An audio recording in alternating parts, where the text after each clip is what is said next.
Reaching our hands up, stretch onto our tippy toes, and centering ourselves, we relax our calf muscles, heels down, bring our arms down slowly and place them on our hips.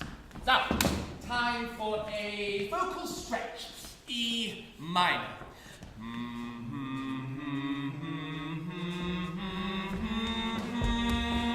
Onto the major.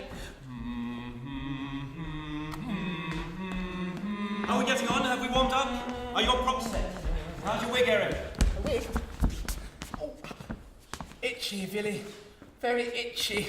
It looks like a cow pat. France, it does not look like a... Oh. It's the best we could do with a ball of yarn. They've got proper horsehair wigs at the camp at Knockalow. How do you know?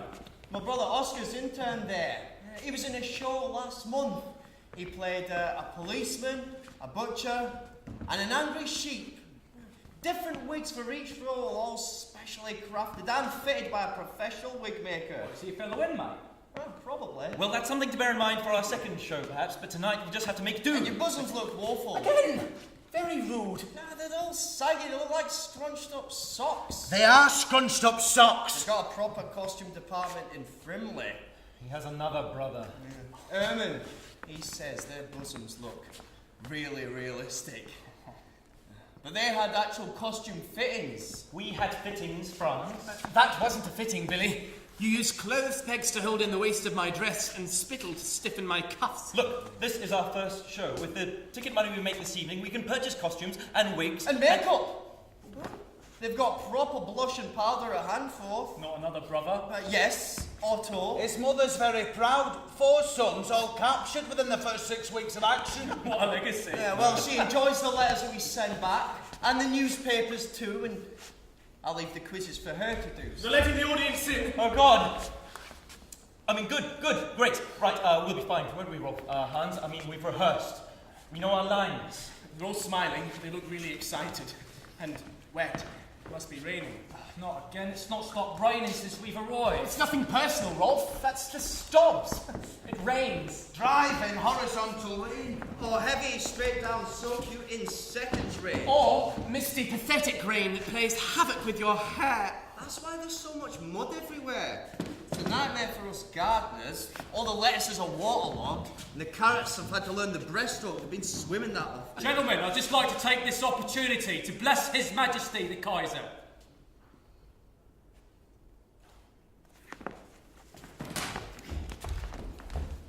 And to remind you all that in putting on tonight's performance, we're going to be showing these Brits that we will not be cowed by our current situation. Because we as strong... Thank you, and huge thanks to you and Hans for building the stage. Getting captured was probably a bit inconvenient for you both, but it couldn't have happened at a better time for the Stobs Theatre Society. Your engineering skills and stage construction have taken this show to another level. Literally. Well, I think it's fair to say we've all pitched in. Carl also helped build the set, and Billy, you've been the one to bring us together every night to rehearse. Eric, your physical training has been quite the revelation. I aim to please. The commander's arrived. Oh, where's he sitting? I'll be making sure I enunciate aggressively, spit in his direction. I'd rather you didn't, Rolf. Major Bowman has been incredibly supportive of the theatre committee. He managed to procure much of the costumes for this evening and even provided yarn for Eric's wig. The lads from my math class are here. Looks like everybody's up for a good night. Anything to take the minds off the stench of cabbage. I mean, I know food is scarce, but those poor beggars on the outside, the stench coming over from their houses. It must be boiled cabbage for breakfast, lunch and dinner. And the look of them. Have you seen them? Some of them actually look like cabbages. With a tinge of green about them, I swear. They're Scottish. You see them on a Sunday when they're walking up to church and they stare in through the barbed wire, all gaunt and green and porky looking. And I think, God bless them, the poor cabbage-ridden buggers. Reckon they think we've got a good thing going on here. Yeah, we have. We're German. Everything's great when you're German. What, even being in prison? We're not prisoners, France. We're interned. We are soldiers awaiting our next mission. This is just a chance for us to regroup.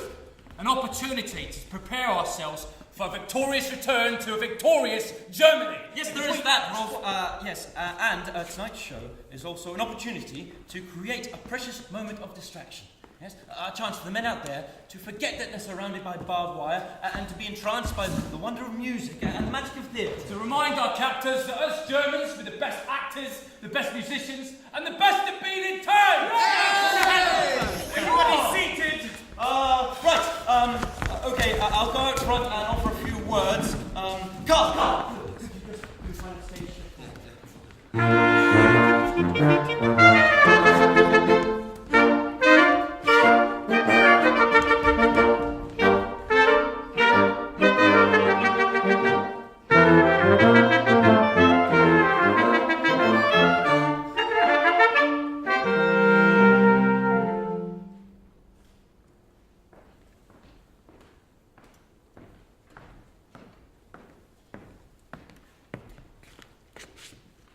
Good evening, gentlemen. Welcome to an evening of entertainment brought to you by the Stobs Orchestral Committee and the Stobs Theatre Society. We are thrilled to see so many of you here this evening. Welcome especially to the new arrivals. We hope that tonight's show will highlight that life here can be quite enriching if you find a cultural club to attend, or a sports society to join, or indeed an educational class to sign up to. It needn't be so bad, although it's obviously not ideal. Anyway, we are honoured to perform for you this evening, and we aim to bring you a programme of cultural delights. I hope you enjoyed the music provided by our orchestra as you arrived. I'm sure you all recognised it as Meyerbeer's Facultans No. 1 in B-flat, a delightful tune to welcome you on yet another rainy evening here at Stobs. It's worth mentioning that our programme this evening was printed on the same printing press that produces our camp newspaper, Stobsiat. Do remember to purchase the next edition, as there will be pictures of tonight's event, and I believe a review of the music and theatrical performances, along with poetry written by the creatives amongst you, and uplifting articles that aim to boost spirits here at camp. So, on with the show. Next up, we have the first of our short plays, By Ourselves, featuring a cast of dedicated and talented comrades. Directed by myself, also producer, programme designer, prop master, and Chief T. Brewer. The play will be followed by a short musical interlude as the orchestra give you Torch Dance No. 1 by Jacobo Meyerbeer, before the second of our short plays, The Broken Jug, and then some more wonderful music. So without further ado, the Stobs Theatre Society are proud to bring you our production of By Ourselves by Ludwig Fulda.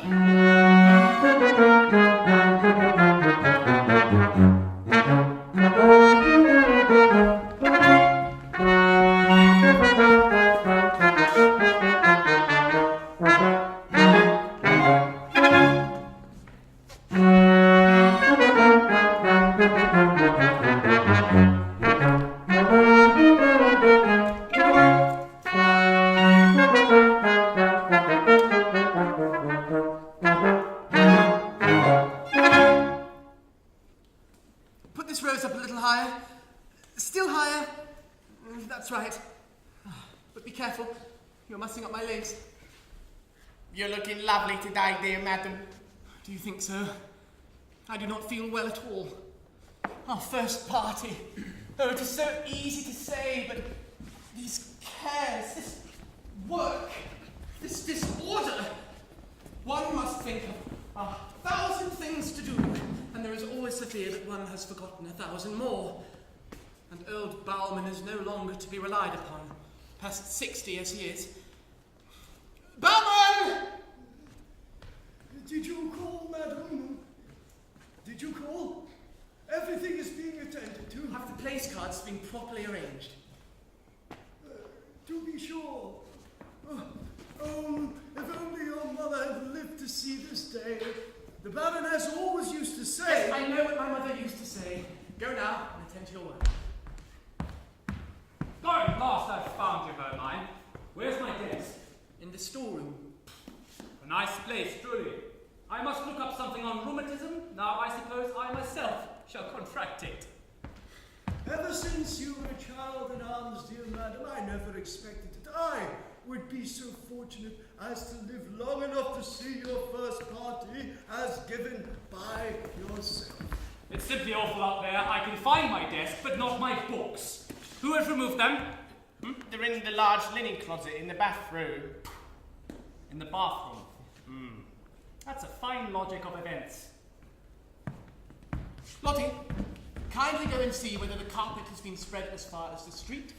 And you, barman, go and ask whether the lobster has yet been brought. If not, telephone. To whom? To the lobster. To the delicatessen dealer, number 746. It will all be attended to. Oh, just to think that 20 years have passed and I still have the honour and the pleasure. He is incorrigible. I cannot find the key to the linen closet. It is doubtless in your desk. This is a fine wild goose chase, so I must go again to the storeroom. No, now I give up. Felix, you are smoking! Here, in the dining room. Yeah, but no one is here. If the smell of stale tobacco at our first party, that would mean our social annihilation. They're not... Barman! Did you call, madam? Take this dreadful stump away. At once.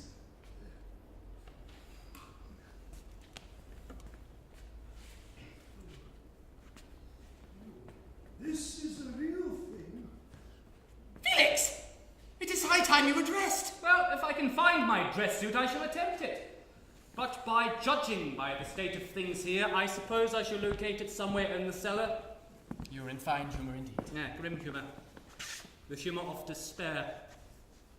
Besides, we've not yet seen each other today, so I thought... We shall see enough of each other this evening. Yes, but just in passing by among all the other people. Felix, have you no idea whatsoever as to the duties of a I host? certainly have, but I also have other duties. It's about this very thing I should like to chat with you for a moment or two. Chat? Now? This is no time for chatting.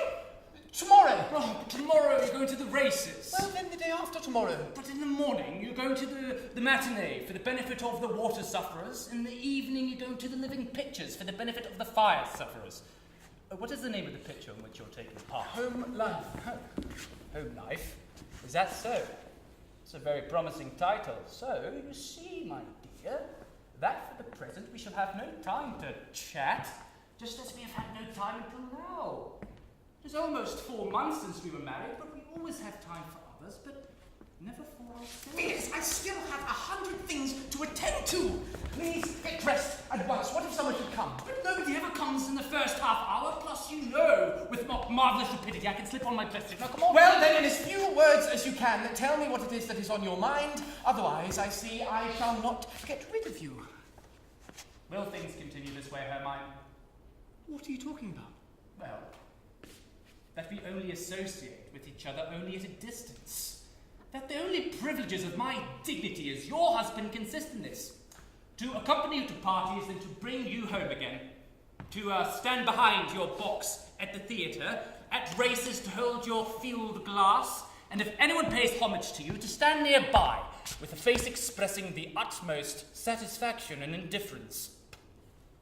I'm like a subordinate figure in a show that merely spoils the effect when it interferes with the action of the play, and people regard me as the perfect model for the wholly noiseless husband. Since you think it most improper that I sit near you at a supper or dance with you... Improper. Married people see enough of each other at home. In At society, home, but when are we ever at home, dear child? At home. That is, so to speak, merely a geographical idea for us. That is only the base of operations from which we undertake our expeditions out into the world at large. How you exaggerate. The lobster is here. That is good. A splendid animal. It is still alive. Very good, Barman. Shall I kill it? Just give it to the cook. Very well. Oh, if only Mother could have seen this day.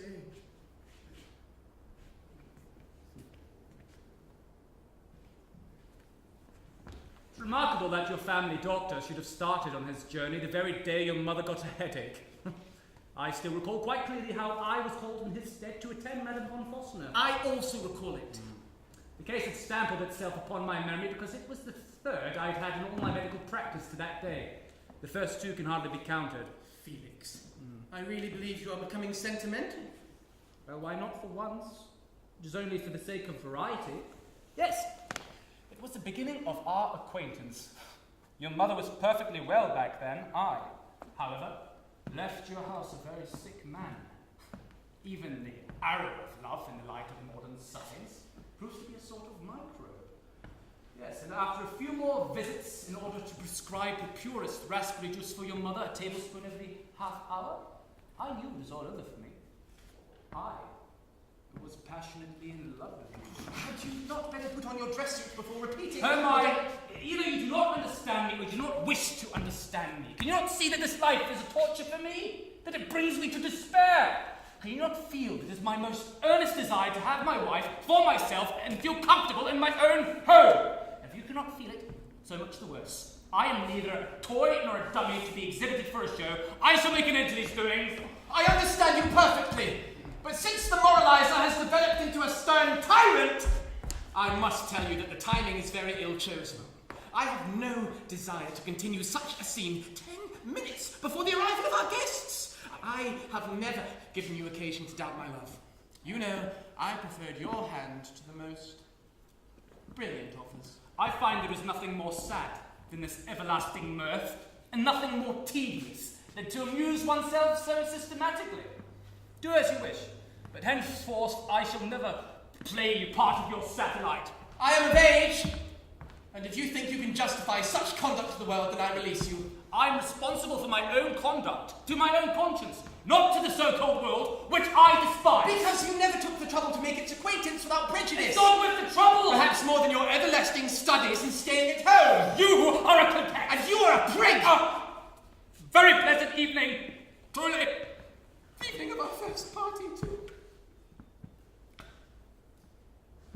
Now I shall put on my dress suit. And I shall take as much time in doing so as possible. As much as possible.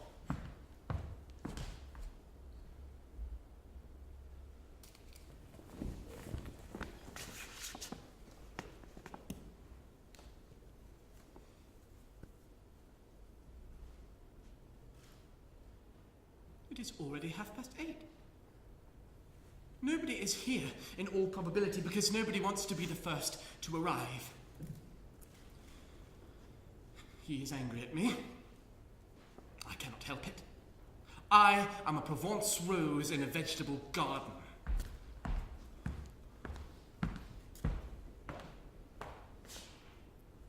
Oh, mine? What? Shall we go to the drawing room? As soon as anyone comes. Very well.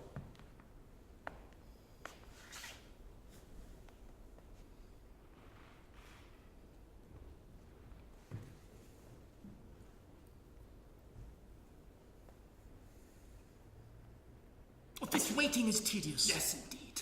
I'm freezing. Oh, have the heat turned off. Impossible. The heat will become unbearable later.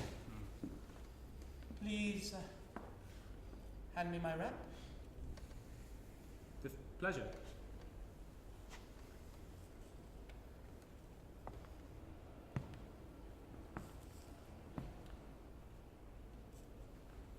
Thanks. Oh, someone is coming. At last! Oh, should we go meet them? Surely the Marleys, they're always punctual. They are here. Who, the Marleys? No, the goose livers. Go back to your post, Bowman. At once. A carriage! Go back to your post!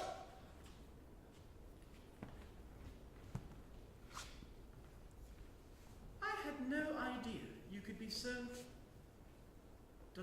course. And how you perceive it for the first time after we've been married for 4 months. Oh, yes, but this time too, I am but the makeshift who at most is useful to pass a few tedious moments. Did you never take the trouble to entertain me? No, I only took the trouble to try and make you happy. I am happy when I am merry. I am harder to please. I couldn't find it within me to trifle with you once I decided to live with you.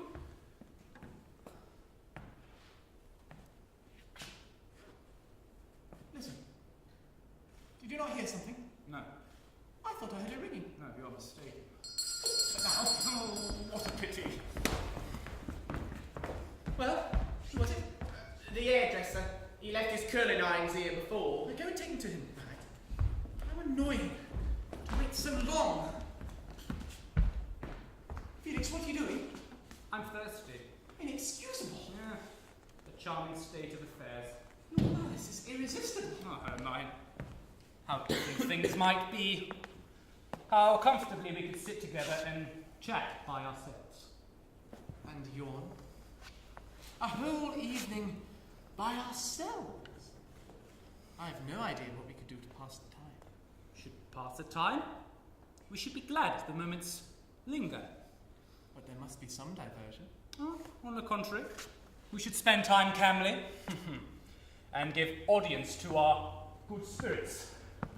The sharp house spirits who are frightened away by noise and are summoned forth by quietness. They dare not appear at parties, but when two people who love each other, hush. Do you hear them? No, not yet. Oh, but you will hear them. There is still too much dance music ringing about your ears. They are whispering the charm and blessings of home life. And suddenly, this apparition of the long table, the invitations, the ballroom disappears. We are in my study. Not the one that needs cleared out. Let us imagine it is in normal condition. Yeah, I imagine it. I am sitting in my comfortable, easy chair, smoking a cigar. May I light one? No, indeed. Then let's imagine it. You are sitting at some little distance from me. Will you be so kind? Well, I'm sitting here. I sharply close my heavy book, which I have been reading till now. You lay aside your needlework, which is naturally to be a surprise for my birthday. What next? Now, we are glad that we are in our cozy room during this blinding snowstorm. But it is not snowing at all. Oh, we are pretending that it is, because it is in the right frame of mind. The snowstorm becomes more and more violent. You become more apprehensive, and you move nearer to me. Oh. The wind whistles and howls, and you become more apprehensive. We hear a broken window pane go clattering down from the second floor. You're still more apprehensive. And then I dispel your apprehension with a kiss. Can we not imagine that too? Impossible. That I must give you. So far, I like the thing very well. You place your hand in mine. We let the events of the past go in procession before our mind's eye and dream of a future where we are happy. Let us not rather remain in the past. Very well. We discuss all sorts of small secrets of the days when our love was beginning, of the days when you were still my unattainable ideal about whom I raved at a distance. Yes, you were dreadfully timid, and I used to Yes. laugh at you. You did. And I bribed old Bauman to spy on you. What? Yes. Mademoiselle is very sick, said old Bauman. Oh, she has a cold. I did not wait to hear another word, but instead of declaring my love, I only felt your pulse 6 times, although it was entirely unnecessary, and read you a lecture on colds and a deeper significance. Then you wrote me a prescription which I took upon as though it were a love letter. At home, however, I wrote something far different. Let me confess, it was an awful mixture. Surely not poison. Oh no. Verses. Why did you not show them to me? Thank God I never sank so low, but it was touching, heart-rending. My bleeding heart suffers a great smart, and in my breast there is no rest.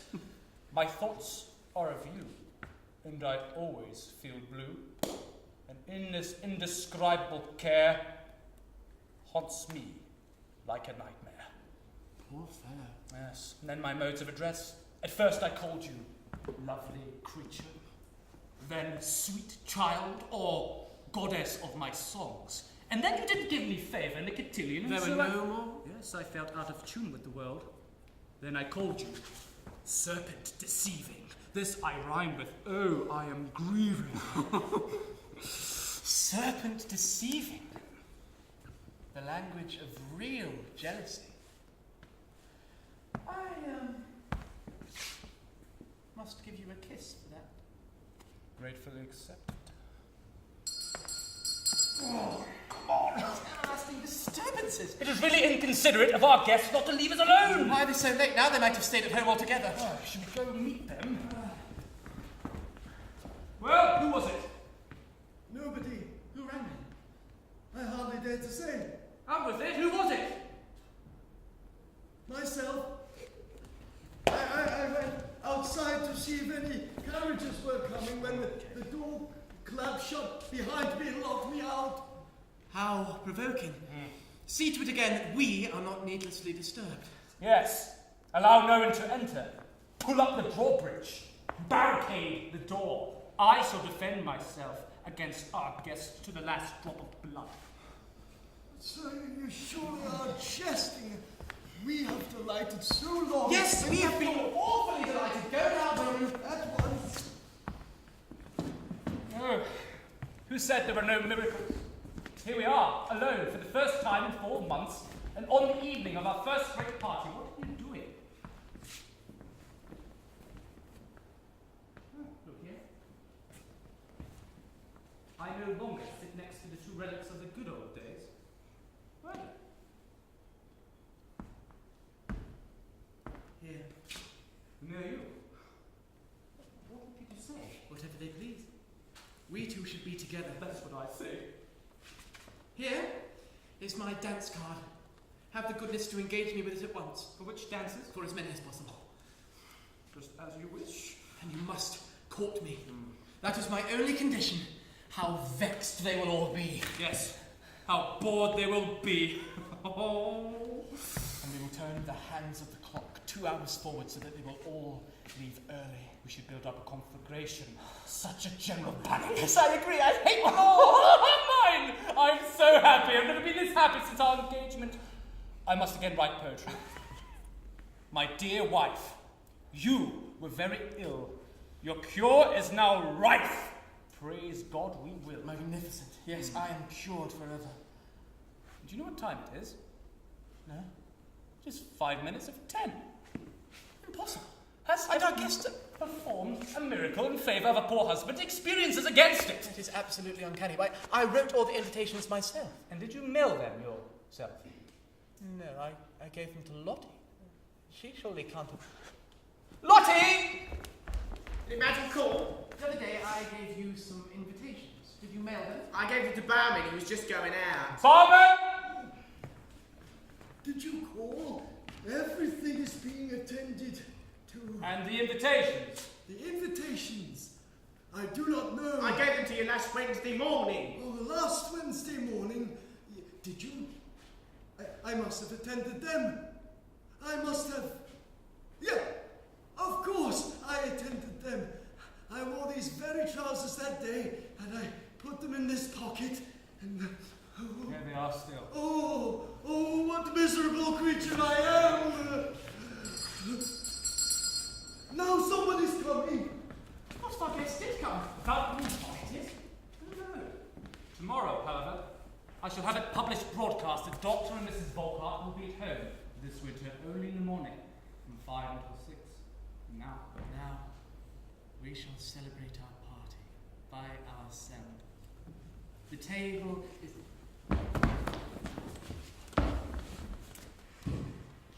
Covered.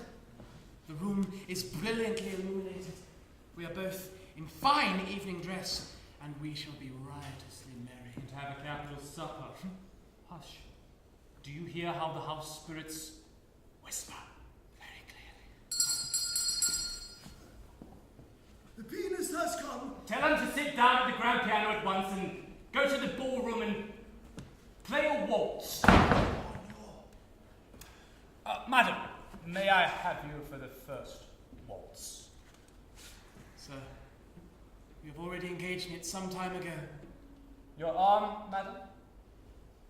Forever.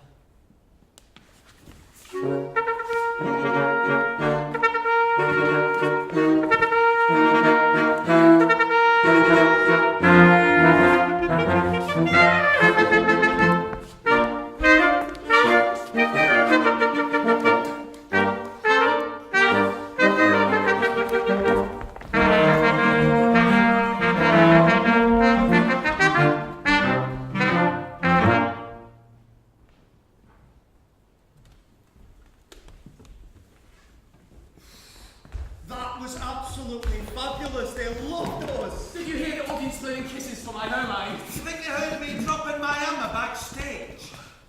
Oh, don't worry. I think they're listening to me at that point. Oh, they were wondering who dropped a hammer backstage. Well done, chap. That was absolutely brilliant. Did you hear me drop my hammer, Billy? Don't worry, it didn't distract from Rolf's speech. That's what I said. The assistant commander just shook my hand as I walked past. He said he very much enjoyed our offering. He almost smiled. Really? Almost. I was so nervous. Oh, me too. Well, it didn't show at all. I'm very proud of you. I've never been a woman before. Oh, it suits you. You were very good. Once you got into it. You were all brilliant. Oh, I should get a photograph of us for the newspaper. Yes, right. Okay, come on, chaps. Let's group together here. I'm sure. Maybe go in. Both neither in the shows, we should probably... Right, it doesn't matter. You don't have much time. Come on. I can't do it. Derek, get a chair and stand in behind the rest. Yes. Okay. Let's go. Yes, you say. That's better. Okay, hold still. Keep holding. Hold.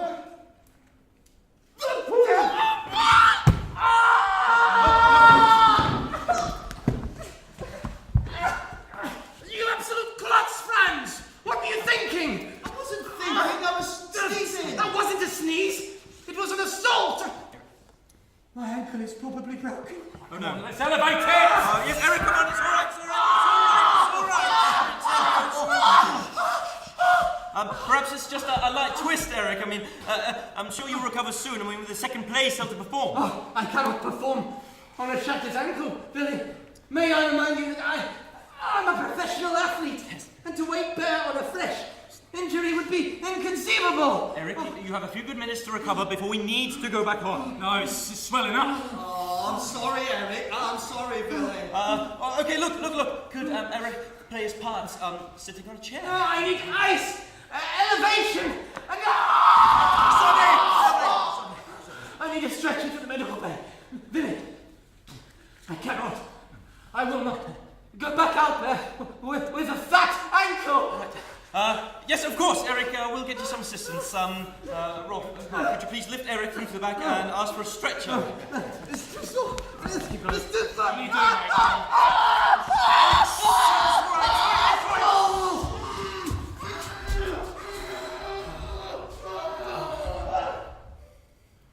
I hope you'll be okay. So do I. He's precious cargo. He just placed third in the National Gymnast Championships the month before being called up. Ironically, he said it was better to be captured when he was. He said it was better to be taken as a POW rather than be horribly injured and ruin his chances of competing again. Little did he know that being sneezed off a chair whilst wearing a corset would end his career.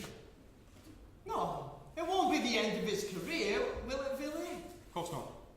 Well, I hope not. It'll be the end of the show, though. Without Eric, we've got no maid, no Eve, and no Frau Martha. And so we need a plan. Could Franz double up as Adam and Eve? No, the judge couldn't possibly hear the case and be the defendant in the case. Oh, what about Rolf or you, Billy? Yeah, Billy, you. No, it wouldn't work with Rolf being the old woman or the young girl. I'm presiding over the case, so I can't be the complainant or the witness either. Perhaps you could play Frau, Martha, or Eve. And you did such a good job with the maiden by ourselves. Oh, I don't know, Billy. It's my first time ever performing, and I've just got my head around being one woman. I don't think I could muster another. I mean, they're all so different, aren't they? What about playing a maid again? It's just a few lines, and you do carry yourself particularly well in an apron. We took him to the medical bay. Doctor looked quite pleased. Said's been quiet all week, so he was glad of the distraction. Well, that's one way to describe Right, Eric. what's the plan? Who's playing Eric's Right, part? okay, so we have discussed a multitude of possibilities, and there's only one solution. Hans here will pop in as the maid. I'm sensing I've been typecast already in my new acting career. And Carl will play our Eve. Carl? Yes, Carl. Yeah, but you don't know the line. What does it have a costume? And I don't want to do it. Franz, run to the medical bay and grab Eric's costume and wig. Eric's costume won't fit Carl. We'll make it fit. But what about the lines? Yes, I will scribble Eve's lines on your hands, Carl. Look, you've seen the rehearsals. You know the gist of it. But I don't want to do it. Look, Carl! We're in a theatrical pickle, and this is your chance to be a hero. You've often told me how frustrating it is from being stuck here, not being able to contribute to the war. I meant fighting on the front line, not flouncing around in a frock. But don't you see, Carl, what we're doing here this evening is vital to the war effort. We may be stuck behind barbed wire, but we're not lying around rotting in despair. We are utilising our talents and skills. We are keeping ourselves physically and mentally fit and vital. We are standing shoulder to shoulder with our comrades on the battlefield. In wigs. In wigs, Carl. In wigs. And false bosoms, because that's all we have. We have an audience of men out there, some of whom have suffered terribly on the battlefield. You and I have not. I, like you, feel some shame for not being more active in this war. But it is in keeping our German literature alive and raising the morale of our audience that we can contribute. You can do that by being our Eve. Okay then. Yes! Still don't have a Frau Martha. Well, we do, or rather, we will. How much money do you all have on you? Well, that'll have to do. What's the money for, Billy? Well, in theatre, there's a phenomenon. Doctor theatre. An actor may be feeling utterly wretched, close to death even, but the show must go on. And when that curtain rises, for the duration of the show, the actor experiences a miraculous recovery.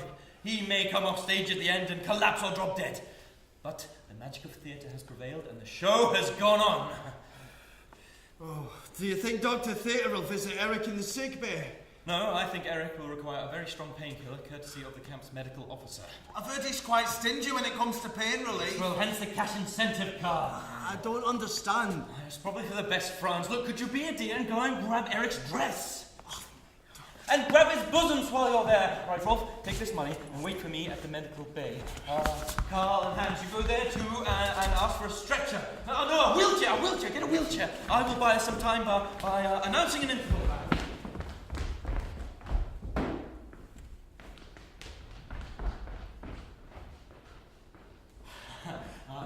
Gentlemen, we would like to announce an impromptu interval whilst we attend to some unforeseen theatrical matters. Meanwhile, the orchestra will play Strauss's Mein Liebenschlag, and we will be right back with our second play of the evening, The Broken Jug, by Wilhelm Heinrich von Kleist. Yes.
I stumbled and fell over. The floor's so slippery here.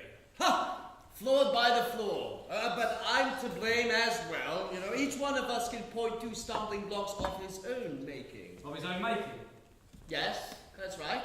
And what has done a damage to your face? My face? Oh, you mean to say you didn't know? As sure as I'm an honest man, what's wrong with it? What's wrong with it? Yes. It's horrible. Could you be more precise? Well, take a look for yourself. Do you know what you remind me of?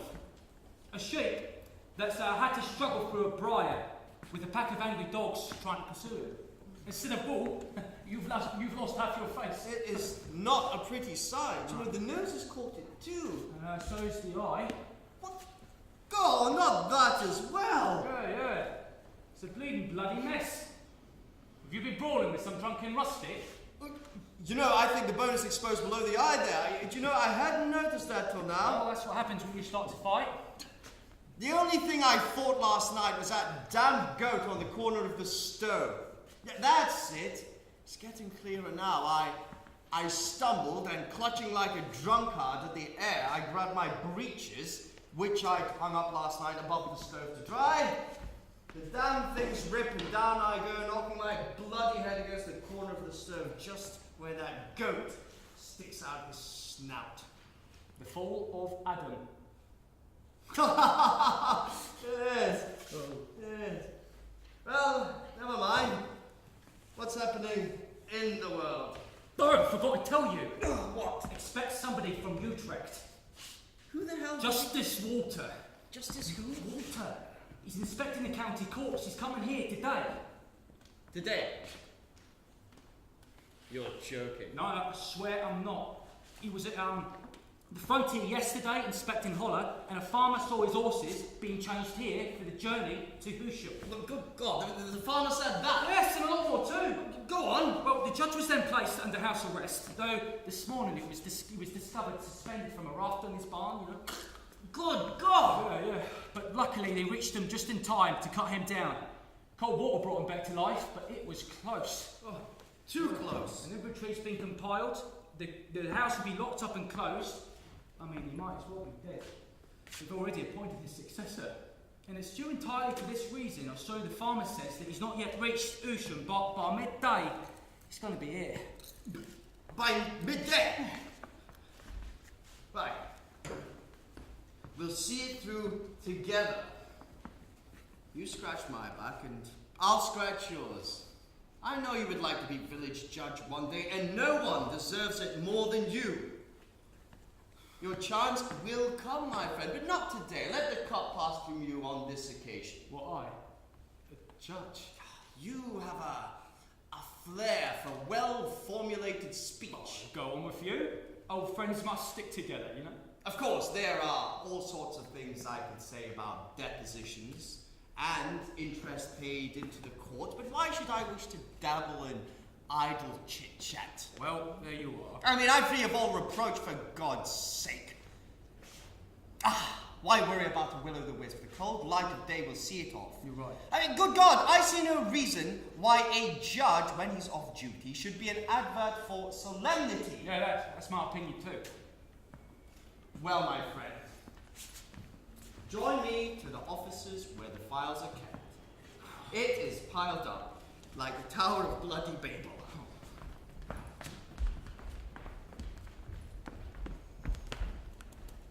Margaret!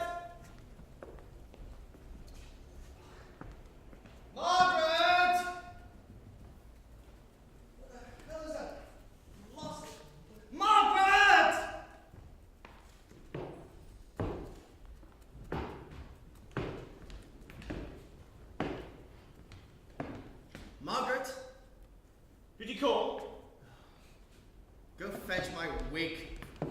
bookcase. But your wig's not in the bookcase, Judge Adam. And why not? Well, sir, if you remember, Well, last night about 11. carry on! Sir, you came home without your wig. Without it. Me without my wig. I swear, Judge Adam, but the wig maker still has your other one. I came home. Yes, sir, woefully wigless you were when you came home last night. You said you had a fall, don't you remember? I had to clean his head for him. Bloody mess it, wasn't all? You lying bitch! I swear to God, it's true! Shut up! It's a pack of So lies. you had the wound then yesterday? No, the wound today and yesterday. The wig, I had it on.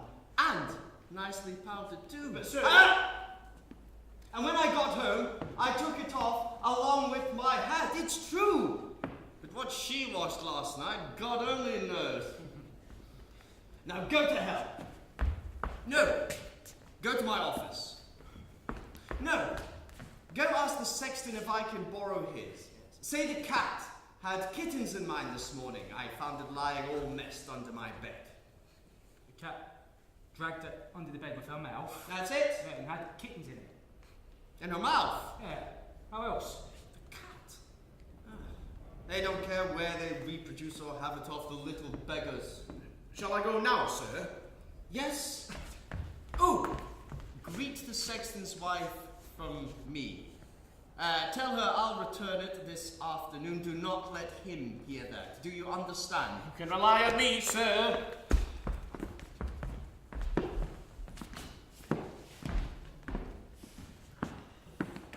Good morning to you, Judge. Ah, good morning, sir. Good morning. Wow, your visit today is such an unexpected surprise. Who would have thought you would call on us today? I realise I take you by surprise. Do let me reassure you that I come in all good faith and with the best intentions. And when eventually I take my leave, the one reward I ask will be your own good wishes on my way. And now my brief. The court in Utrecht thinks there is room for some administration of justice in the provinces. Abuses will naturally be dealt with quite severely, but for now my intentions are to observe, not to punish. If I find that everything is not quite as it should be, I'll be content if it is tolerable.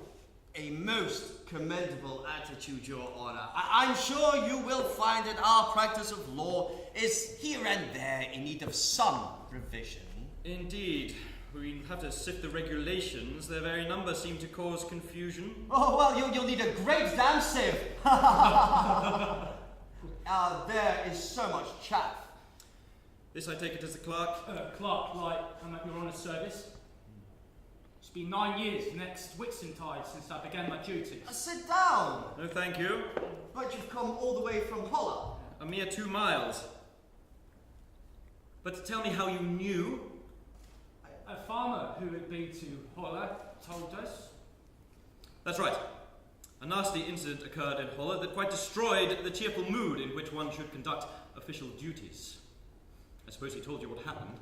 So it is true then that Judge Fowl was arrested in his own home and later hanged himself in desperation. That's right.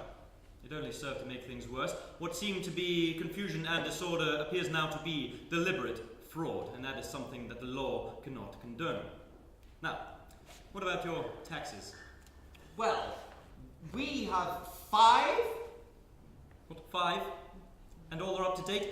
I thought that there were only 4. Ah, yes, sir. But you forget the Rhineland inundation tax. The Rhineland inundation tax? Don't tell me you're still collecting that. You haven't had a flood round here for years.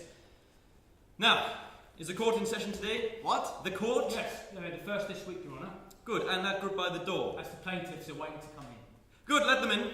If you don't mind, I'll stay and observe how you proceed here in Humour. We'll take your records and your office later, once we've done the business here in court. As Your Honour wishes. The sexton's wife sends her greetings, Judge Adam. She'd like to help you out, she says, but...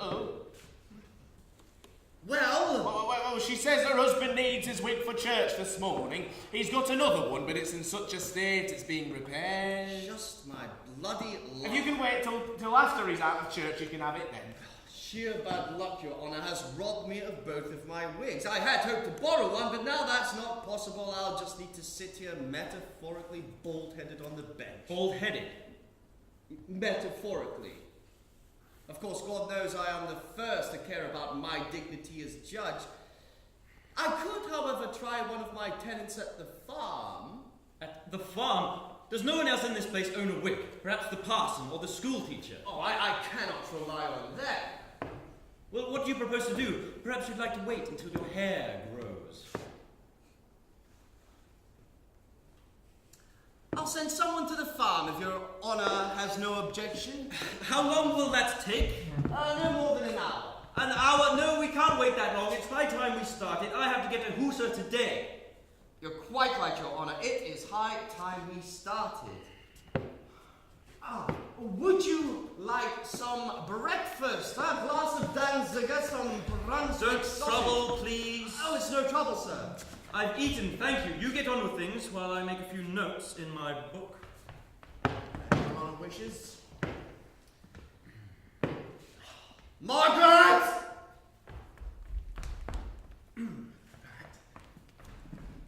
You have a nasty wound there, Judge. Oh, yes. I fell while I was getting out of bed this morning.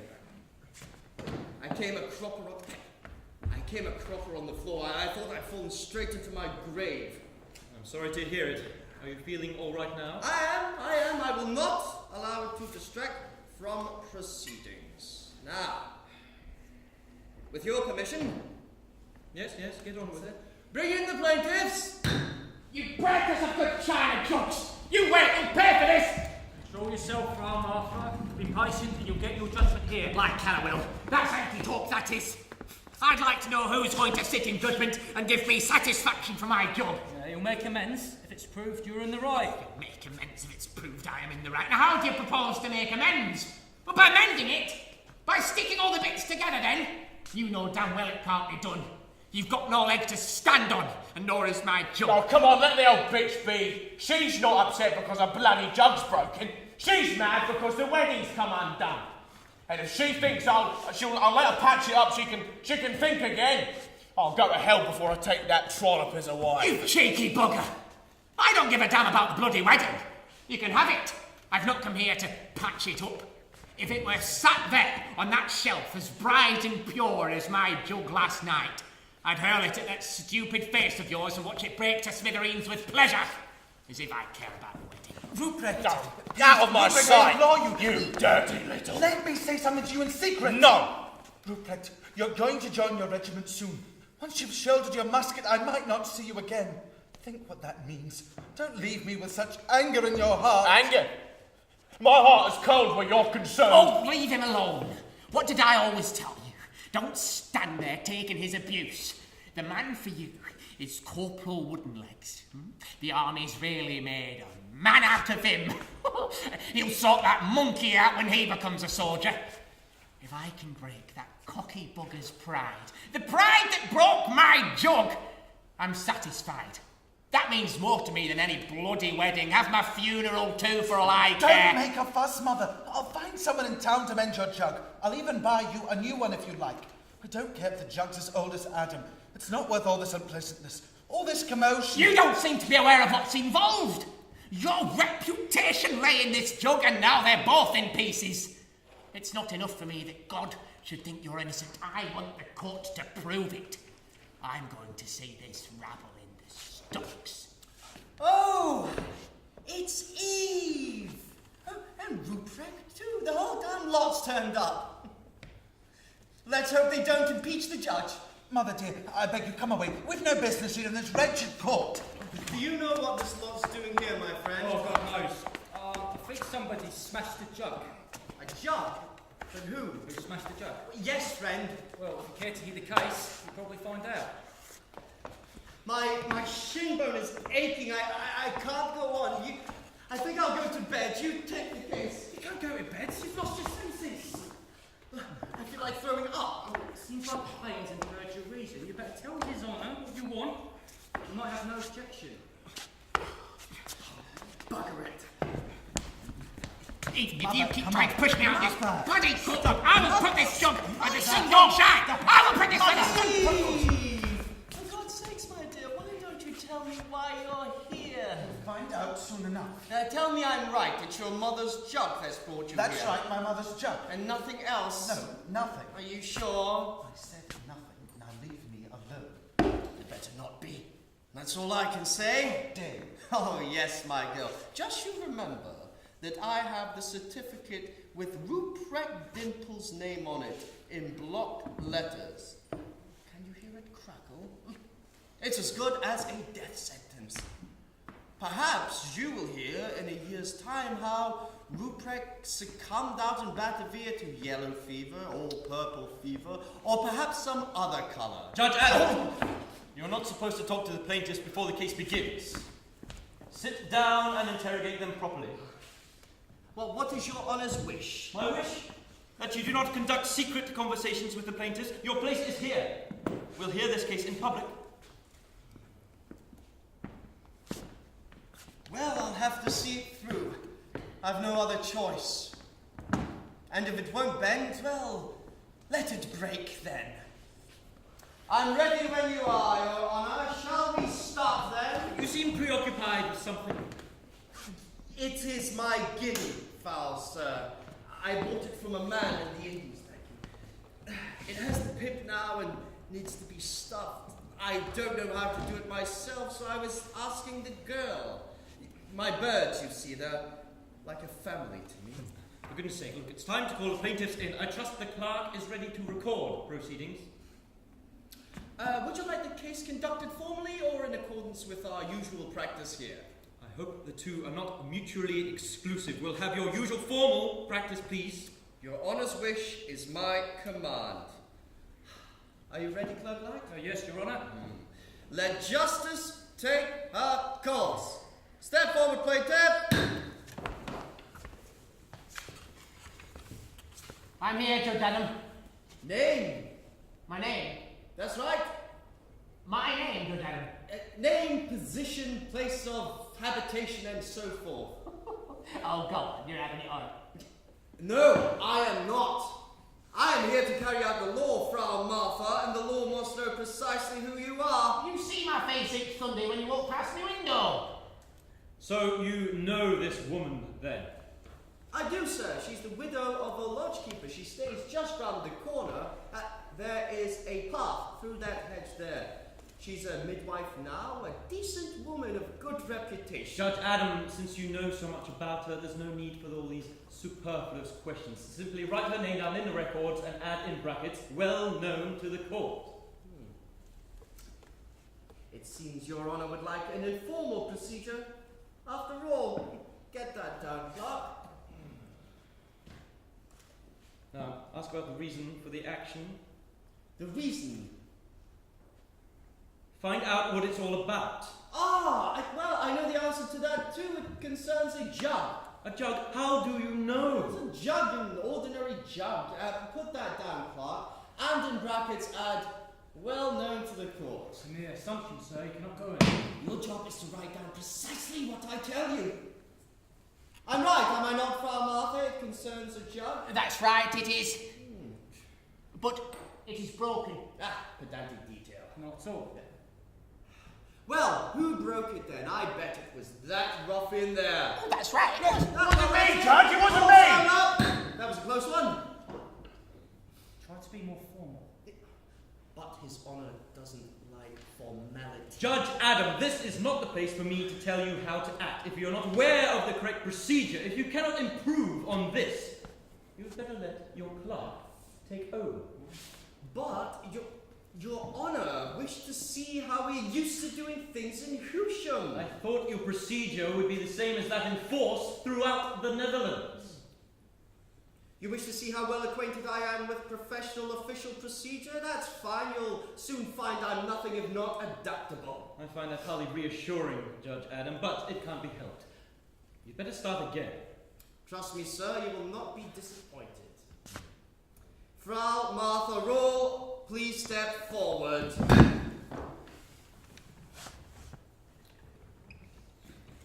The reason, as you know, Your Honours, for my complaint is this jug here. But before I tell your honours what happened to it, I should like to tell you how much it has meant to me. Of course. Do you see it, gentlemen? Do you see my jug? Yes, of course we see it. No, you don't. You see a bit. That's all. A bit of what used to be the loveliest jug of all. You see this hall? Well, there once you could see how King Charles, how he handed the Netherlands over to his son Philip. Such lovely... remarkable woman. Get to the point. Judge Adam, if this court will not grant me the right to put my case as I see fit, I will go and find another where I shall be listened to. Of course it's right for you to put your case, Frau Martha, but try to keep to the essentials. It's right that we should hear how much the jug means to you, but that's all we need to know. I'm not concerned with what you need to know. I only know I've got the right to put my case as I see fit. So, now we're quite familiar with the jug. Now, is there any more? Indeed there is. Look for yourselves, gentlemen. Look at me poor jug now. It's smashed beyond repair, yet once, your honours, it was fit for even the regent's wife to drink from. I know who broke it, though. That scoundrel there. Ruprecht! She's lying, Judge! You hold your tongue until you're asked. Your chance will come, don't worry. Have you got that down, Clark? My dear Frau Martha, tell us how it happened. Sit down. It was about 11 o'clock last night. What time? About 11. I see, I take it in the morning. No, last night. I was about to put my bedroom light out when suddenly I heard the sound of voices coming from my daughter's bedroom. Men's voices too. A right commotion was going on, as though old Nick himself had somehow broken in. I hurry down the stairs, the doors wide open, shouts of abuse assail my ears. What do I see, your honours?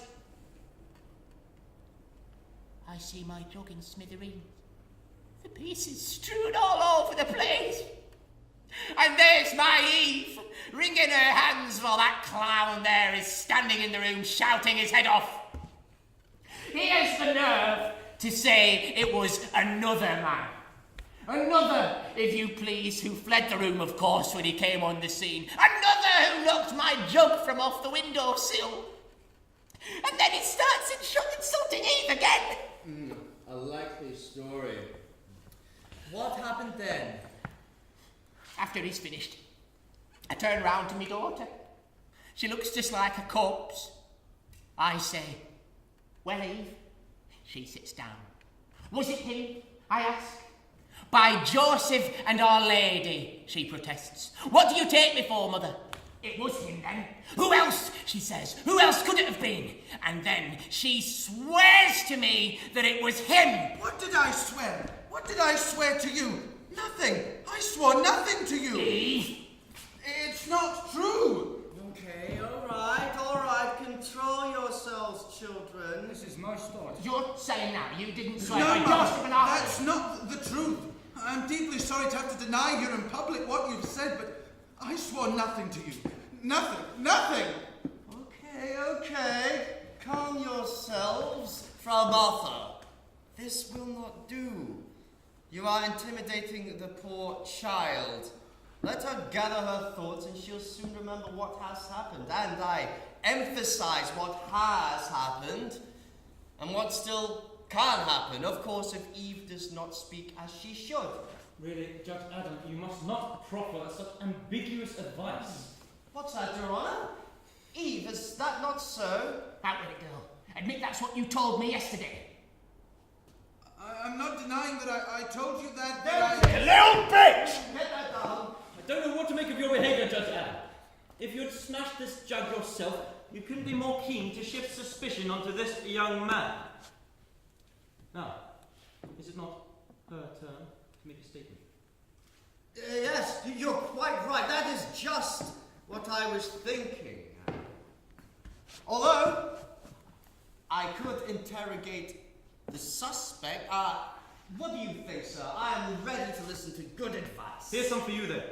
I don't care what you do, just get on with it. This is the last case you'll be hearing. The last case? What? All right. Call the accused. Accused! Step forward. Oh! Yes, sir. Rupert Dimple from Hoosham, son of Veet the farmhand, sir. Have you listened to Frau Martha's accusation? I have.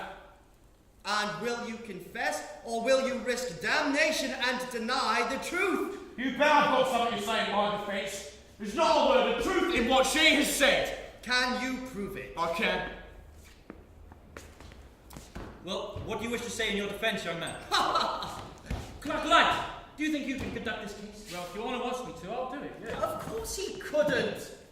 What do you want to say then? Don't stand there goggling. Look at him. It's like a cross between an ox and a donkey. Go on then! Let us hear your deposition. What? We want you to tell us what happened. That's what I'm trying to do! Judge Adam, this is quite intolerable!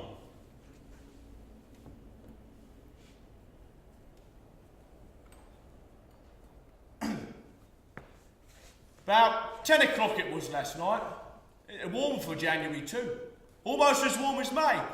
I said to Dad, hey Dad, I think I'll go see Eve for a while.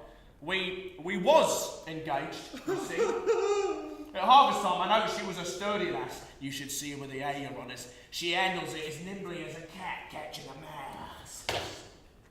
But when I popped to the question, her reply was, don't talk daft, and then later she said yes. Oh my God, stick to the point. At first she said don't talk daft, and then later she said yes. Well, I swear she did, Judge Adam. Get on with it.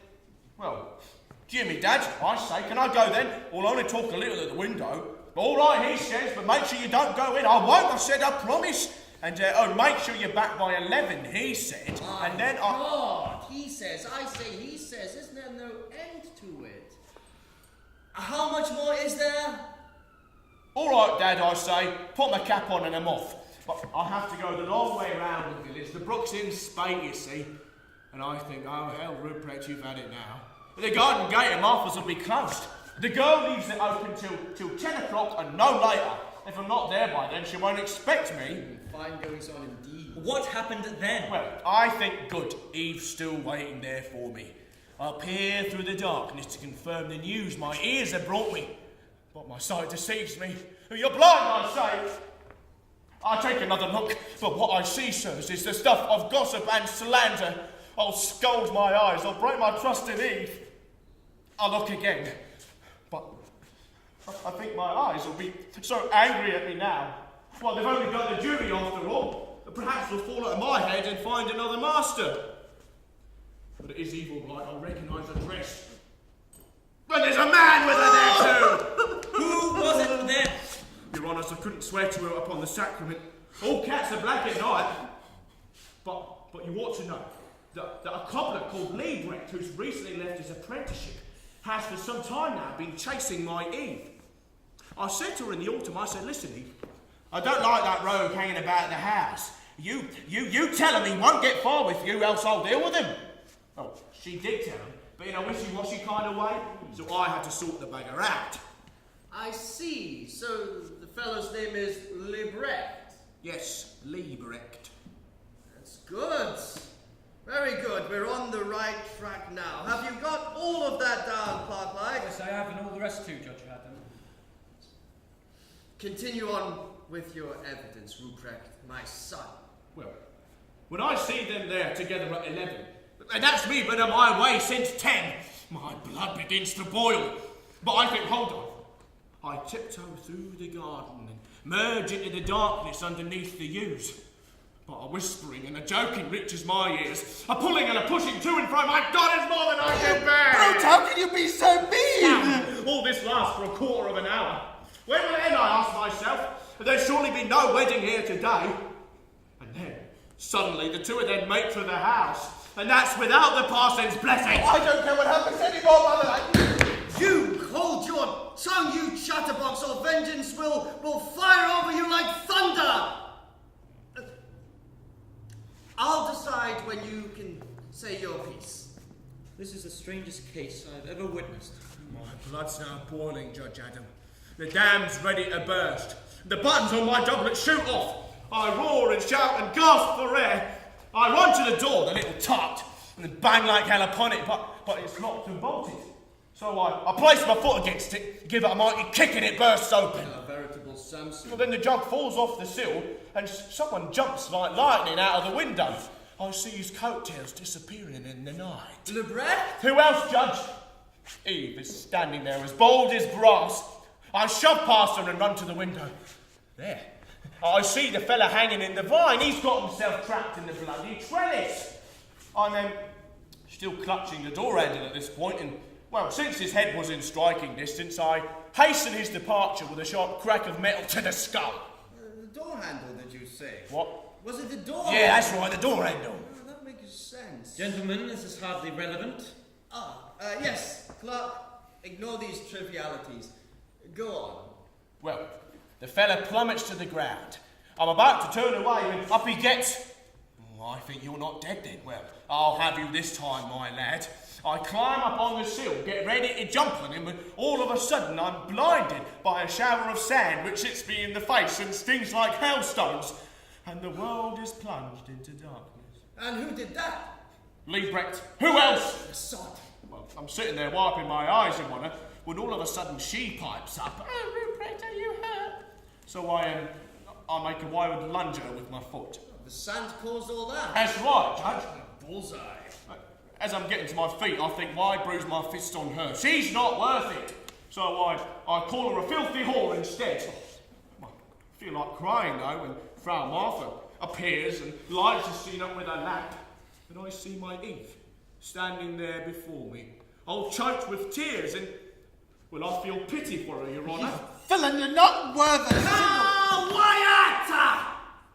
Do you know what happened then? Do we? Well, Frau Martha starts foaming at the mouth in anger.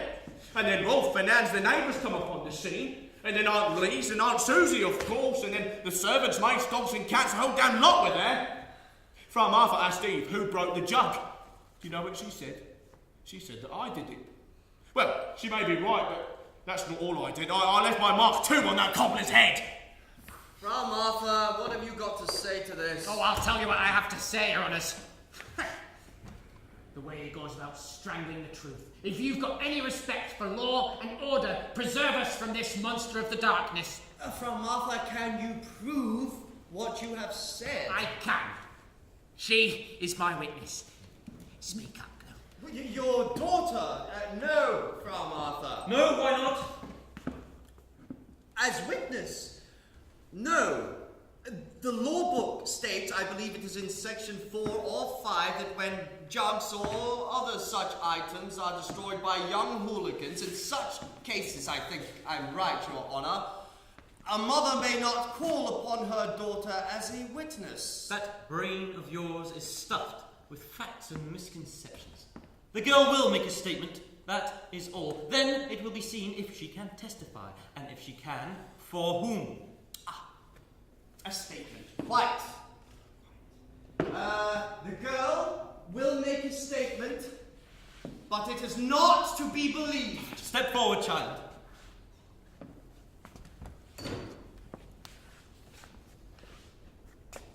Margaret! Excuse me, sir, my mouth is very dry.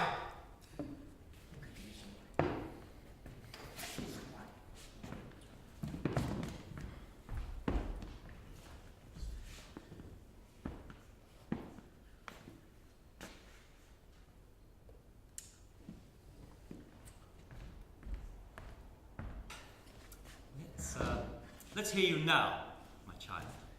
Yes, my child. Let's hear you. Speak up, sweet Eve. Remember that you stand before your Maker in this court. So do not try to deceive the judge with talk that is immaterial to this case. But then I know you are sensible. I wish you'd keep your mouth shut, Judge Adam. We're getting nowhere with your constant chatter. Come on, speak up, Eve. Frau Martha, it's hard to speak when conscience makes your voice stick in the throat. You shut up! We don't want any more cheek from you. You do as I say, my girl. Who was it? Jesus! Why, you little whore, don't tell me it was Jesus! It was him! That object there! Oh, save yourself the trouble, Judge. I've said my bit, and it won't be long before she says it was me. I'm warning you! I don't want any scene. Remember, that I've led a decent life for 49 years and I'd like to make it 50. Today is the 1st of February. My birthday's on the 3rd. So make it brief. Who was it? Aren't you ashamed of being so small-minded? Of not saying, all right, I confess I broke the jug. Even if you'd seen me through the keyhole drinking from the jug with Lebrecht, shouldn't you have thought, Eve's a good girl. All this can be explained in her favour. If not now, then beyond the grave, and I can wait till then. Oh, no, I can't. That's far too long for me. I only believe what I can see and touch. Ungrateful beast. That's just what you deserve, for me to try to spare myself the stocks. Now that would serve you right. One word from me could clear my name and ruin you forever. And this one word, don't keep us in suspense. You're telling us it wasn't Ruprecht there. That's right, Your Honour. It's what he wants to hear.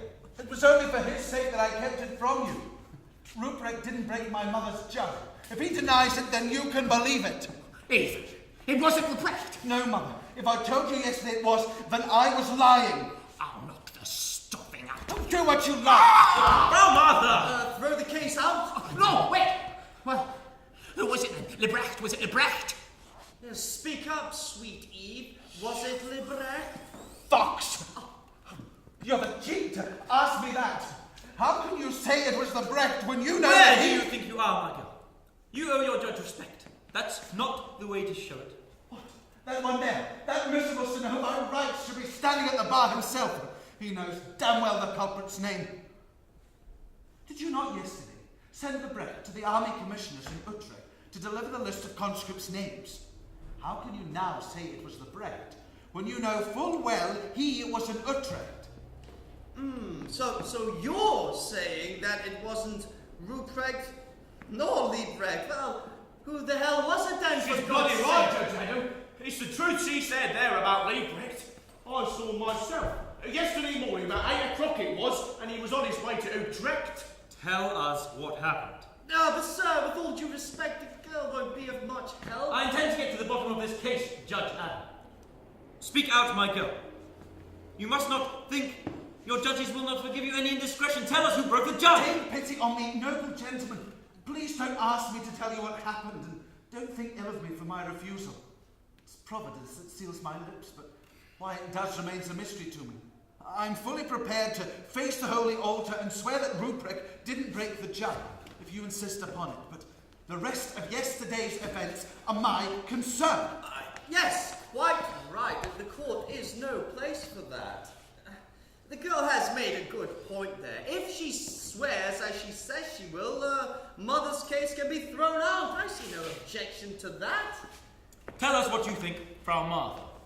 Since it so happens that I don't need the proof she now denies the court, and since I know damn well he broke my jug and no one else, this eagerness of theirs to say it wasn't him makes me suspect they're trying to hide some dirty work. A good deal more went on last night than just the violence done to my jug. I think Your Honours ought to bear in mind that Ruprecht has just been called up. In a few days, he will take the oath of allegiance in Utrecht. Now, conscripts have been known to run away.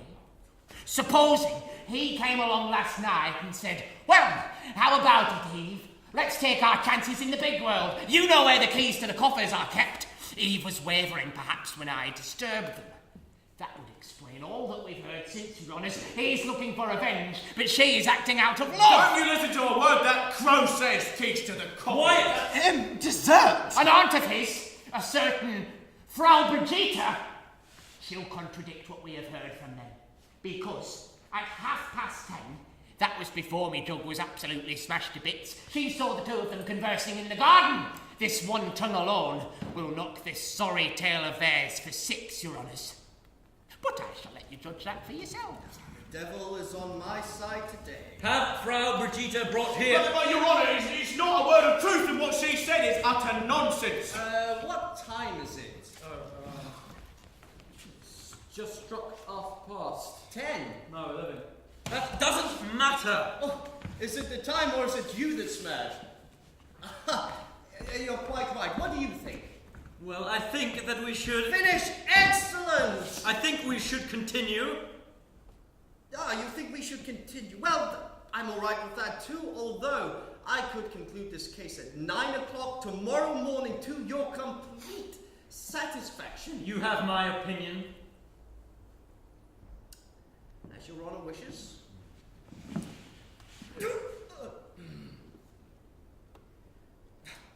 I wanted to ask you something, Judge Adam. How did you come about that wound? You had a nasty blow there on your head. I fell. I see, you fell last night? No, this morning as I was getting out of bed, 5:30. Oh, how did you fall?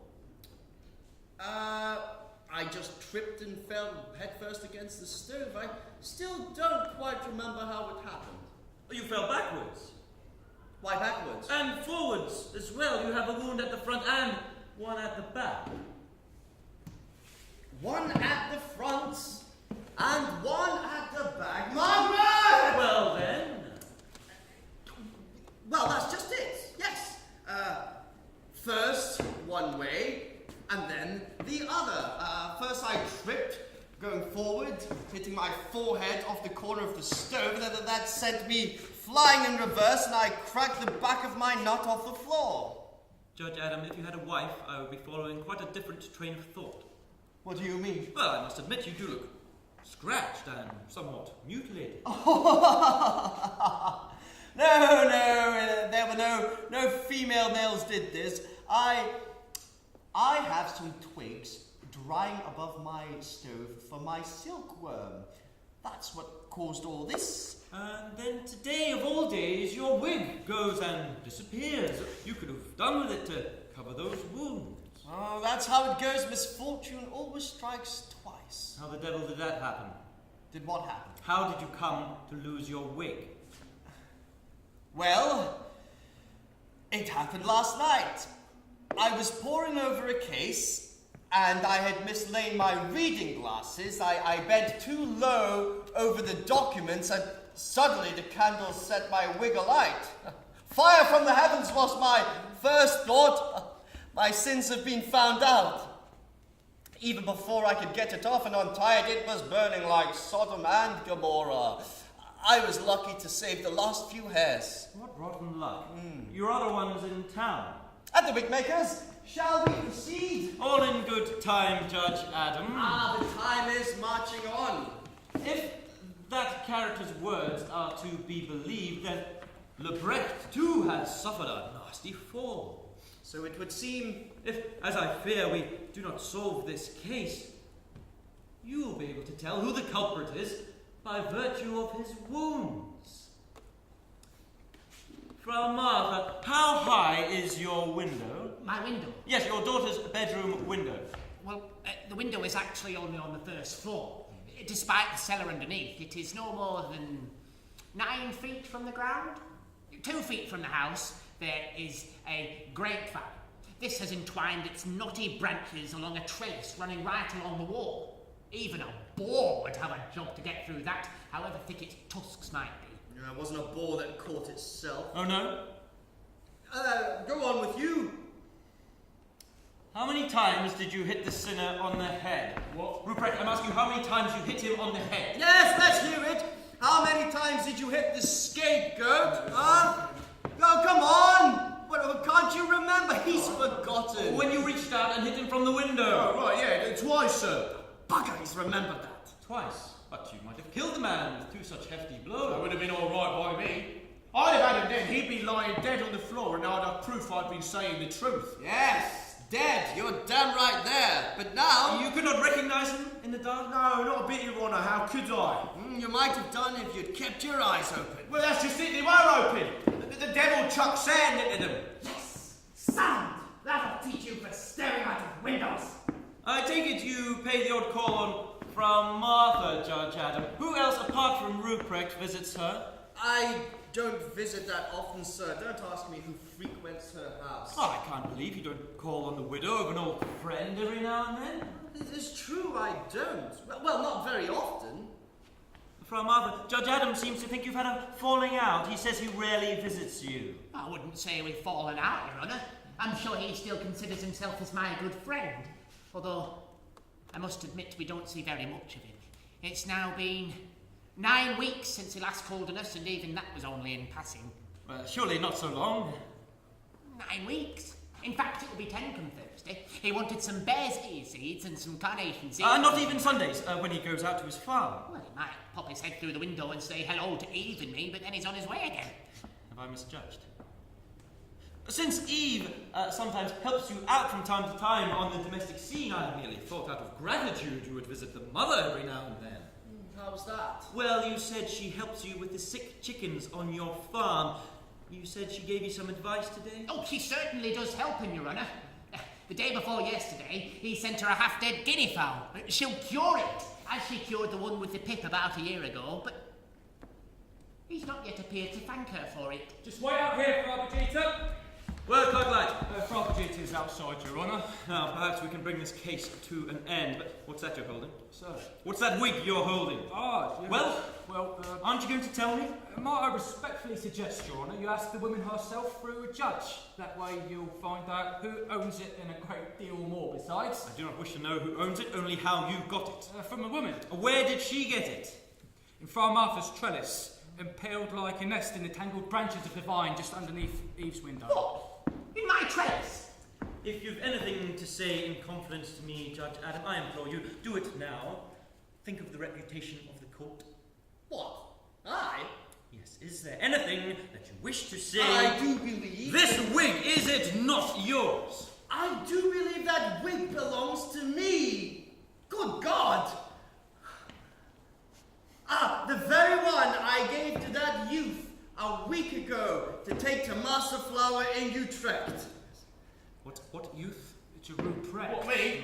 Didn't I entrust you with my wig last week when you were on your way to Utrecht and ask you to take it into the barber's to be clean? Well, entrust it. Well, yeah, you gave it to me, but I Well, think why didn't you deliver as I ordered? Why didn't you go to the workshop and give it to Master Flower? For God's sake, I did give it to him.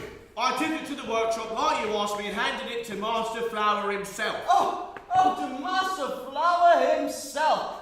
Then why is it hanging in Frau Martha's trellis? You scoundrel. You won't get out of it like that. You're hiding something. Sir, with your permission, I would like to cross-examine this youth. You gave the wig. It was last Tuesday, sir. This young man was off to Utrecht with his father's oxen. He called into my office and asked if I needed anything from town. Son, I said, would you be so kind as to take my wig in to be cleaned by the barbers? I did not ask him to keep hold of it, yes, disguise himself in it, and leave it hanging in Frau Martha's trellis. No! Enough of your deception and manipulation. You are a disgrace, sir. You should be humiliated. Expelled in full public view. If it weren't for the good name of the court, you'd be lost. Now bring this session to an end. I hope you don't think... You can hope for nothing. You'll withdraw from the case. Oh, you surely do not believe it was I, the judge, who lost his wig in a grapevine. Good God, no, yours went up in flames like Sodom and Gomorrah. I beg your pardon, you're wrong there, sir. The cat had kittens in it yesterday. Appearances, gentlemen, condemn me, but please do not be hasty. My reputation is on the line. But if Eve stays silent, I can't see what right any of you have to accuse me. I hold the judge's position in Humour, and I place the wig now upon the table. Whoever maintains that it belongs to me, let him say so before the High Court in Utrecht. Oh, my word. Fits him like a glove, don't you think? Pure slander! Don't you think so? It would barely fit around my shoulders as a coat, let alone on my head. Bobby's got a nerve. Now will you bring this to an end, or shall I do it? What is your honour's wish? Eve, tell me, did he do it? No speaking out of turn, insolent youth. What are you, animal? I'll get you! You went for a second. Have your wits deserted you completely? With your honour's permission, I shall now conclude the case. Good. Do that, then. Pronounce sentence.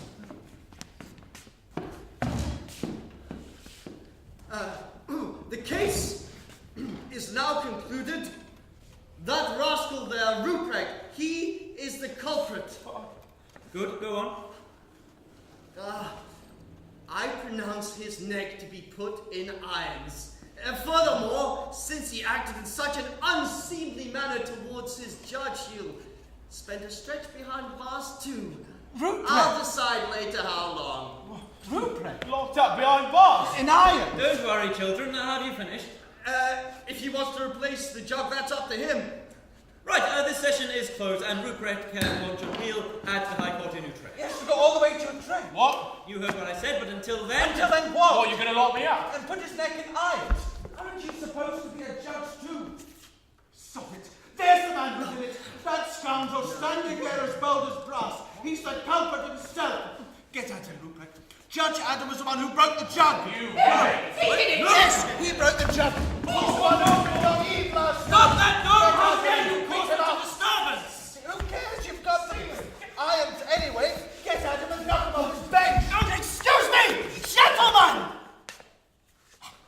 No, you can't. Call the beetle! Call the beetle!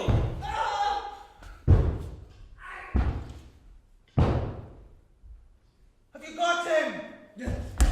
Like hell I have. This gown's all I've got. Take that! Oh, no! Clapping hands after all! Come to your senses, you hot-headed fool! My darling Eve, what terrible insults I've hurled at you these last few days. Can you ever forgive me, my sweetheart?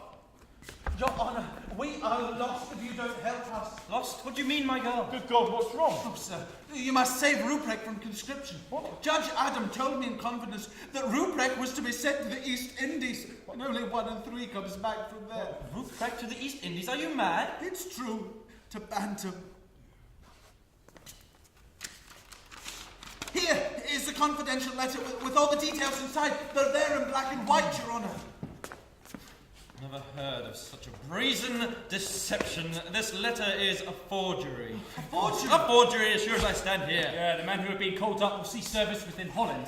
There is no question they'll be posted to the East Indies. So there's no truth in it at all. You have my word, but to reassure you, I promise to buy Ruprecht free should it be true. Dear God, the lies that villain played me with. He came to me at night, harassing me and saying he could forge for my Ruprecht a medical certificate so that he could escape his military service. Persuaded by these tales and promises, I let him in my room so he could give me the document. No decent girl would dare to say what shameful things he then demanded of me. The deceitful swine. Forget him and his clubfoot now, my darling. I'd still be jealous if a horse entered your room and broke a jug. That's the spirit. Kiss and make up like true lovers. No, wait! There he is! Judge Adam, going like the clappers through the countryside. Can you see him crossing the bright ploughed field? See him? It's not Judge Adam. Oh, yes, it is. All right, quick, clerk lad, get after him. He'll only make things worse by running off. Of course, I'm forced to suspend him from office. You'll take over duties from now on, but if the records are straight, as I trust they are, I'm not forcing desertion on him. Do me a favour. Bring him back here.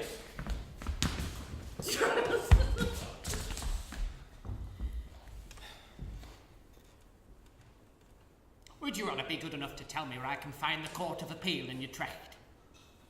Why do you want to know, Frau Martha? Why? Do you not think my joke has a right to justice? Of course. The marketplace. Sessions are held on Tuesdays and Fridays. Thank you. A week to now, you'll find me there.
rendition of a wrong maiden. I was ever so nervous at first, but then I started to forget I was Karl Mans and really believe I was he. I think the audience believed it too.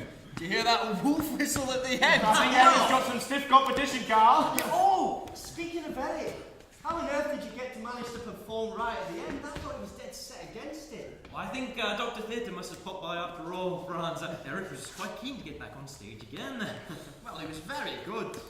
Although it was quite a departure from how he'd performed things in rehearsal. You were all brilliant. Yeah, you too. You're a fine actor. Oh, yeah, the audience loved Joe Walter. Well, I enjoyed flexing my acting muscles again. On Monday, I will write to Dr. Merkel in London and ask him to send us more play scripts so we can plan our next theatrical endeavour. Ask him if he has any tobacco pipes. Quite fancy playing a character with a tobacco pipe. Or a parrot. Do you know any plays that have pipes or parrots in them? I'll have to have a think, Franz. Right, I think we should gather our props and take down the set. Oh, wait, should we not see your fans first? I think they want autographs. Come on, let's go. We should probably rescue Eric too. I saw him wheeling himself into a broom cupboard singing Kaiser Wilhelm at the top of his voice. What about the White Horse Inn by Blumenthal and Cablebird, or the journalists, perhaps? I suppose so. Now we're all set as a company, I'd like to crack on with our next event. Perhaps in a fortnight we could do another comedy or perhaps a drama. I can't wait to read the review in the newspaper.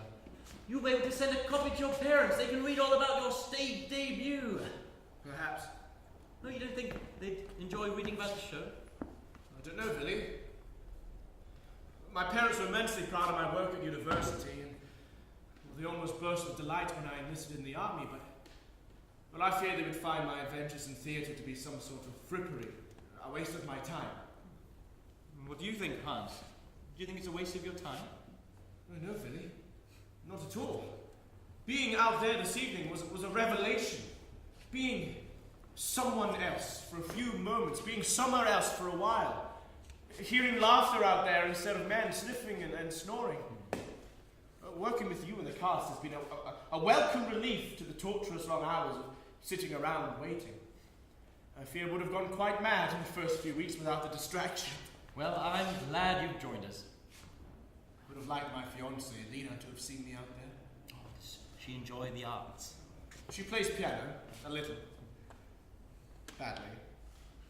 Very badly. Perhaps I'll send her a copy of the review when it's printed. I used to write her letters from the army, but she asked me to stop because she found them boring. Oh dear. Have you heard from her since you arrived here? Not yet, no. But I've only been here 4 weeks. I sent her a brief note when I first arrived, giving her the address. Perhaps she'll write soon. Yes. What about your wife, Anne? Does she write often? Oh yes, she sends me regular updates on our children and the noisy neighbours. And it's great that we can now receive parcels. She sent me these trousers. And she promised a batch of pears once they'd ripened, but I told her I'd probably be home by then. Do you believe that? Yes, of course. I wish I shared your sense of optimism. It does get easier, Hans. Well, perhaps not easier, but one learns to adapt to one's environment. I suffered terribly at first, living so closely with so many other men. The odours. Oh, it's bad. Yes, well, it's to be expected with our diet here. I sleep with a blanket pulled over my nose. Yes, me too. But as our numbers have grown, I've learned to be more accepting. Not of the smell, of course, but less judgmental of the other men. After all, we're stuck in this together, so we might as well make the best of it. And meeting other creatives and making plans for the orchestral performances and the theatre society, well, I found a purpose that has made things more tolerable. You could write to your mother and tell her all about how you helped design and construct the stage for the show. Yes. And what about the language classes you signed up for? That's something else to look forward to. Oh, that's true, I suppose. Don't forget the Eric's upcoming gymnastic show as part of Sports Fest. He'd be devastated if we weren't cheering him on from the front row. Well, unless we've completely ruined his chances of competing again. If his ankle's completely kaput, he'll never talk to us again. Of course, we run that risk once he realises that we drugged him and shoved him and his fat ankle on stage in a wheelchair. Look who's back! Hi! Eric! How are you? How's the ankle now? My ankle remains injured, but my heart is filled with joy. That'll be the morphine. I hear the second play was a huge success and you'll be touring it across Britain. Still as high as I can. Do you know, it's no wonder the medical bay is empty, Billy. The doctor there is a terrible bore. Oh, the medical bay is empty because we are strong Germans, Eric. We conquer our ailments like we conquer the enemy. No, Rolf, he really was the most boring man I've ever encountered. Whilst he was examining me, he started to talk to me about the earth here at Stobs. And although I tried repeatedly to steer the subject back to my poor, knackered ankle, he insisted on taking me through the unique geological elements of the ground here at Stobs. In the end, I began to howl so loudly, through boredom as much as pain, that he finally relented and gave me morphine. Thank God. Yeah, we didn't need this in the end. I fell asleep and dreamed of home, of my mother's cooking. And then I had one of those classic anxiety dreams. I often get them the night before a competition. This time, I dreamt I was playing Frau Martha in a floating chair. You lot were all there too, but you were dreadful. The audience hated you. I, on the other hand, was majestic. Well, thank heavens it was just a dream, Eric. Oh, I heard your Eve was tremendous. Not as good as yours, Eric, obviously. Well, we should get you measured for a corset. No. We could all get corsets and play ladies. Vinny, could you find us a play like that? A drama, a comedy? Hans, what? You do a good lady. How about it? We could play sisters. Well, one thing that I am sure of, Eric, after tonight's triumphant debut is that we've started something quite special here at Stobs. Hearing the audience's reaction to the music and our plays has been quite the tonic. Don't you agree? Yeah, definitely. Yeah. So, here's to our next production, eh? The Stobs Theatre Society will be back. We may be physically confined, but our minds can be free when we bring music and theatre home to our hearts.